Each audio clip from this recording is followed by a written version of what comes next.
প্রিয় ভাইয়েরা আমার, আমাদের সমাজে, আমাদের গ্রামে, আমাদের এলাকায়, দেশে এমন কিছু মানুষ আছে যারা স্ত্রীর মহারণা এর হক আদায় করে না। আছে না নাই? নবীজি বলছেন,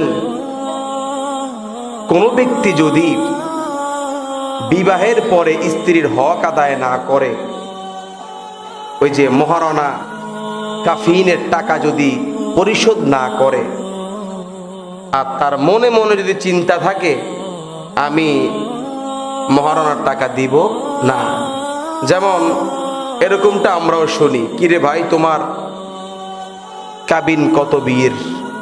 5 লাখ। দিবা কবে? কারে কি দিব, দিতাম না। আছে না নাই?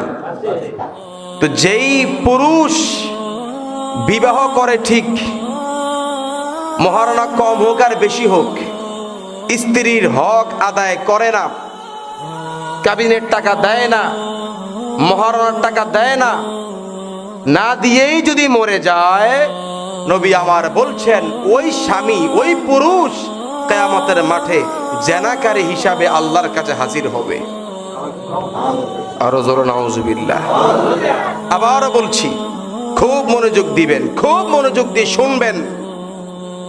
যেই পুরুষ স্ত্রীর কাবিনের টাকা বা মহারণা আদায় করে না, না করেই মরে যায়, ওই পুরুষ, ওই স্বামী কিয়ামতের মাঠে আল্লাহর দরবারে জেনাকারী হিসাবে উপস্থিত হয়। নাউজুবিল্লাহ বলেন।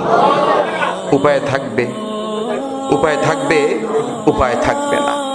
এজন্য যারা বিবাহ করেছেন, যারা করবেন, যদি পরিশোধ করে থাকেন আলহামদুলিল্লাহ, আর পরিশোধ না করে থাকলে মেহেরবানি করে ইত্তাকুল্লাহ, আল্লাহর ভয় অন্তরে নিয়ে স্ত্রীর মহারণার টাকা আদায় করে দিবেন।